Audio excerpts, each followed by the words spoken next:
नहीं देखिए, हम लोग तो रोज कह रहे हैं कि जब से महागठबंधन की सरकार बनी है, राजद के समर्थकों का मनोबल बहुत ऊंचा है और राजद के अधिकांश समर्थक आपराधिक प्रवृत्ति के लोग हैं। ये कल की भी घटना में देखेंगे तो वो राजद से जुड़े लोग ही थे जो आपस में लड़ रहे थे। तो सरकार का जो नियंत्रण लॉ एंड ऑर्डर पर से वो खत्म होता जा रहा है। और जो हम लोग बार बार कहते हैं जंगल राज की वापसी, इसका मतलब क्या, जो लालू जी का 15 साल का राज था, लगता है दोबारा लौटकर बिहार के अंदर आ रहा है। आए दिन घटनाएं घट रही और फतवा में जो कुछ हुआ बहुत ही आश्चर्यजनक है कि केवल ट्रैक्टर की पार्किंग को लेकर विवाद में 3 लोग मारे गए और लोगों ने घरों में आग लगा दिया। लोगों को पुलिस का भी डर नहीं है, पुलिस तो वहाँ खड़ी रही, देखती रही, पुलिस भी कुछ नहीं कर पाई। तो लोगों के मन से पुलिस का डर खत्म होता जा रहा है, ये चिंता की बात है। और इस प्रकार की गतिविधियाँ, इस प्रकार का अपराध ये बड़े पैमाने पर बिहार में बढ़ रहे हैं। रोज डकैती, बलात्कार, लूट, राहजनी, इस तरह की घटनाओं में काफ़ी ज़्यादा इजाफा हो गया है। तो चिंता का विषय, मुख्यमंत्री गृह मंत्री हैं, उन्हीं का ये महकमा है। तो उनको ये देखना चाहिए कि बिहार फिर पुराने दिनों के लौट करना चला जाए और हम लोग किसी भी हालत में बिहार को 15 साल के जंगल राज में लौटने नहीं देंगे। इसलिए जो भी कुछ करना पड़ेगा बीजेपी करेगी। अपने जंगल राज की बात की, लेकिन बिहार के सीएम से बोलते हैं कोई जंगल राज नहीं, जनता का राज है।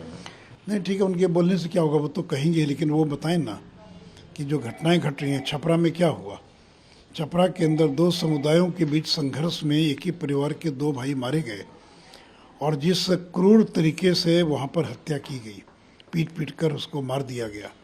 तो आखिर ऐसी घटनाएं बिहार के अंदर क्यों हो रही है? आप कह रहे हैं शराबबंदी है और शराबबंदी के नाम पर आए दिन जहरीली शराब से मरने वालों की संख्या बढ़ती जा रही है। कोई ऐसा महीना नहीं है जब 1-2 घटना बिहार के अंदर नहीं हो रही है।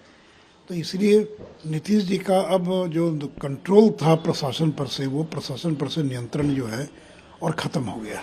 सीएम बोलते हैं कि हम लोग जल्दी से एक हो जाएं तो बीजेपी को रोक सकते हैं, नहीं तो परिणाम आप लोग जानते हैं। कांग्रेस उन्होंने अपील की, भाई न तो 9 मन तेल होगा ना राधा नाचेगी।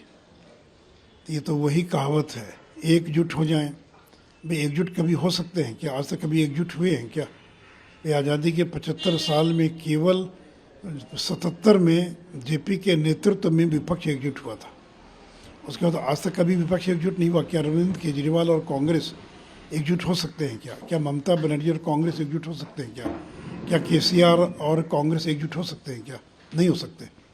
तो इसीलिए ये उनका एक सपना है, मुंगरी लाल का सपना, वो देखते रहें।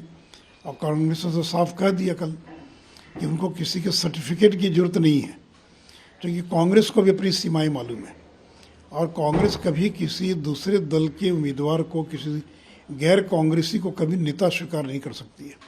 लेकिन कल जयराम रमेश का जो बयान आया कि हम अपनी राजनीतिक ज़मीन छोड़ेंगे नहीं, ये चाहते हैं कि बिहार में 2 सीट पर कांग्रेस सिमट जाए, बंगाल के अंदर 3 सीट पर कांग्रेस सिमट जाए, लेकिन कांग्रेस अपनी ज़मीन छोड़ने के लिए तैयार नहीं है।